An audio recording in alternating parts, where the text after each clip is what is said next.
welcome back to Inside Music. I'm joined live in the studio by orchestral composer Anderson Lee Granger, whose new work, On Times and Life, is premiering at the Sydney Opera House this week. Thanks for joining us today, Andy. Very nice to be in the studio.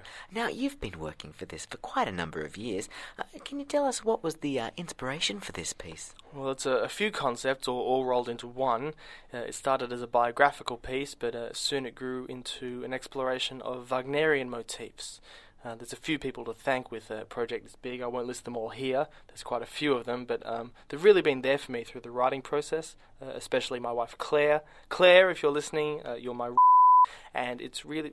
What was that? That's lovely to hear. So tell me a little bit more No, about... seriously, did you hear that? Hear what? The tone when I said she was my Oh, that's the auto censor. Auto censor? Yes, it's able to bleep out words almost live using the built-in delay that all radio stations use as a safety. It's been automatically configured to censor words that might offend listeners.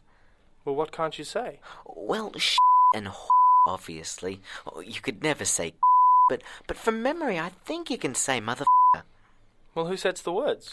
Key management personnel. I don't really think we should list their names here on air. Well, for a radio station that's supposedly independent, to manage, I have to say that's a pretty shitty system. Hold on there, Andy. Just watch the language there. Oh, sorry, I just assumed it would bleep me out when I said shitty. Well, it is a new system. I'm not sure if is on the exclusion list. Say that again, please. I said I'm not sure whether or not is on the exclusion list. Why did it just bleep you when you said shitty? When I said... Yeah, when you said shitty. I'm not entirely sure. Our mics must be on different settings. We're still working out the kinks here, but back to the interview, I think. Can you tell us how you started the process of composing this new work? Yeah, fine. I started by interviewing a lot of people at different stages of their lives to try and distill down some of the themes that I'd be aiming towards. Fascinating. All before putting pen to paper. Exactly. I didn't want to start until I knew the full arc of the piece. It took a surprising amount of time just to organise my thoughts. I really had to my socks as we got nearer to the... Sorry, is there an off switch for this piece of crap thing? It keeps auto-censoring words that aren't even particularly effective. See, like that. Oh, sorry about that, Andy. Let me just see if I can reconfigure it somehow.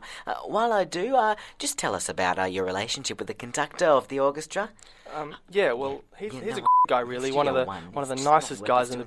He made me feel right at home. No, I tried that. I just don't... Yeah, funny story, actually. On my first day with the I walked into the auditorium and there was a set of the entire section standing next to with an in his hands with pants. But look, seriously, can't you get this fucking thing to work? Listen, I can't figure out what these error messages mean. They're all in another language, Swedish or something, I think. Well, this is just crap. It's not filtering out any of the swear words that I say, but it'll go off on harmless words like or... Well, it's working fine for me. Wait a minute. Wait, I have an idea. Jesus Christ. What if we switched places? What? Yeah, just change places. So you come over here. Over here? What? Hold tight, loyal radio listeners. Yeah, what? No, I see. So these headphones here? Yeah, so that way you'll have the correct settings, and just ignore those faders over there. Okay, no, this makes sense. To your seat. Okay. Right, wonderful. Okay. That all seems to be good. You right there? Yes, okay. Okay, now, after meeting with the conductor, I heard you had a pretty interesting approach with the lead... okay, the guy that plays the instrument with the bow. The lead violin? Or the lead viola? The first one. Oh, yeah. Well, she had, if I may say so, a difficult part. Quite tricky, you might say. Yeah, difficult part. Just keep an eye on the language there, Andy. Oh, I thought I was auto-censored. You are, but people can still figure it out, and we'd like to keep the complaints to a minimum. What the has it got to do with you, brains? Now, Andy. No, if I'm going to be auto-censored, then I can say and and as much as I like. You can't even say rocks without it auto-censoring. Well, that's about all the time for today. Get the out, you radio... We'll be back tomorrow from midday with all the news concert. Hey, no, take your hands off. We'll be back tomorrow from midday with all the news from the... And security, get him out of here, come on. Join us tomorrow when we'll be talking to Sarah about her new her impressions of living in and oh, fuck it.